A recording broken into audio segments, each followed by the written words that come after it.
The null hypothesis cannot be rejected that there is a statistically significant number of mean variables that could still correlate with a standard deviation from the probability that my adventure will follow a positive linear progression from Pearson's R-port to the expected outcome, which of course is a random sample drawn from an international student population clustering around Ben Gurion International R-port.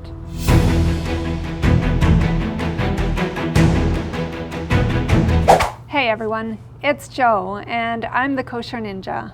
I'm a city girl who loves Israel and Kung Fu, sometimes likes to get out of the city, and occasionally has a strong opinion or two. If you're new here, welcome. I'm so glad you've stopped by. Stick around, subscribe, ring the bell to be notified when I post new videos. But right now, let's talk about statistics. Well, actually, we're going to talk about 5 things that you can do to make going back to school as an adult easier. And these are certainly 5 things that I'm trying to do. I am so crazy busy that we'll see how much time I have. But these are sort of the things that strike me as being important. Let's face it, going back to school as an adult can be frightening. You spent your early years on the planet going to school, becoming a pro at it, learning to take tests and learning to learn. And then you enter the real world and everything is so different. It's easy to forget what it's like to study for tests and exams and to start thinking that you won't know how to do it. But you've done it before and you can do it again. Your brain may be slower because, yes, our brains slow down as we get older, and I can testify to that.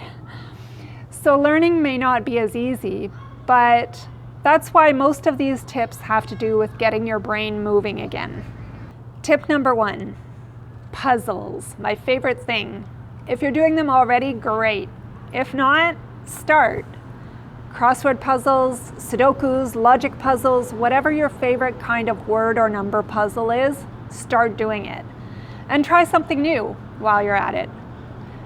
I haven't had a chance to start really yet, but I plan to do Sudokus and logic puzzles whenever I can between now and then. And even if you're not going back to school, it's really important for brain health for just in general, so keep doing them, everybody. Tip 2, take a course or two. If you can take something within the field that you've chosen to study, great. If not, take something that's related or, heck, even completely unrelated. Just get those neurons firing again. So this is where that statistics thing comes in. I was required to do a course in basic research methods as a prerequisite for my acceptance, since I didn't take statistics in university.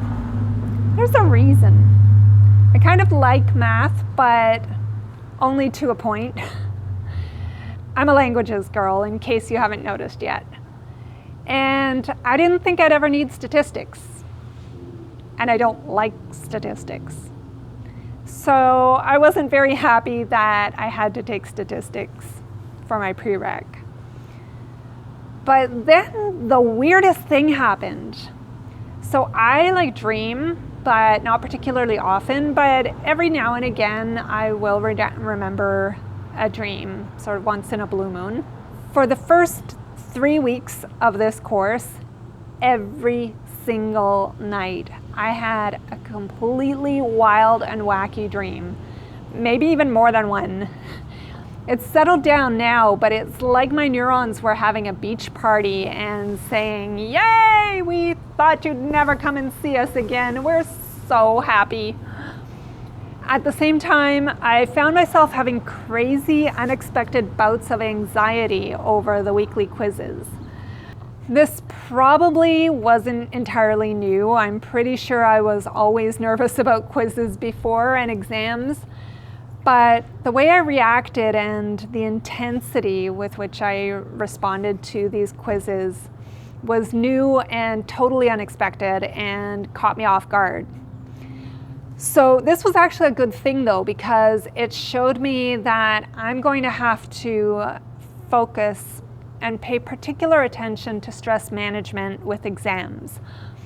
I'm going to have to adjust my expectations and find new ways to prepare.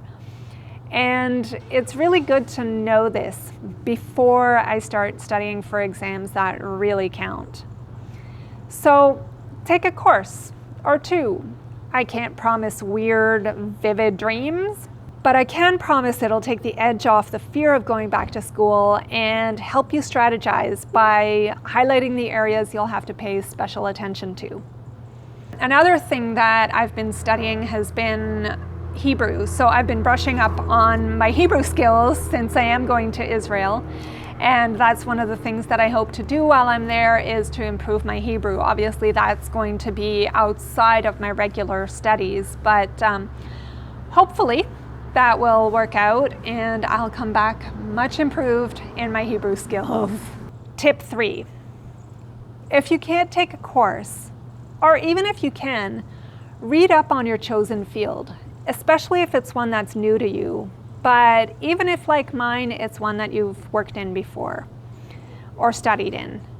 And if you've been working in the field, it's also really important to read up on it, because sometimes you can get caught up in the day-to-day work and you lose the big picture. So make sure you're up to date on the broader issues in the field, because I don't need to remind you that things change rapidly in today's world. The issues you thought were the hot issues may not be anymore, and it may be new ones that you didn't even think about. And knowing what the hot button issues are will be key for your ability to focus your energies. Tip 4, relearn how to learn. In other words, become friends with technology. It's 25 years since I went to school and a lot has changed. When I was in undergrad, I didn't even own a computer in first year, and by third year law school, I was still working with my monochrome Tandy and a dot matrix printer. And using the computers at the library to access my bootleg email. Yeah. The reference librarian showed me how to access something called a website, but this was not really something that had any practical application to my schoolwork at the time. I didn't have a cell phone until I think at least a couple of years after I graduated. Only posers and show-offs had cell phones in those days. And laptops. By the end of law school, a few geeks would bring laptops to class and they'd sit at the back typing out their notes, but that was very unusual.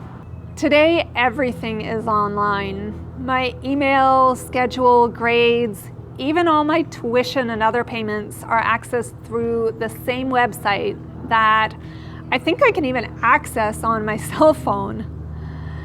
I'm already registered in Facebook and WhatsApp groups with my fellow students, and it's all very overwhelming.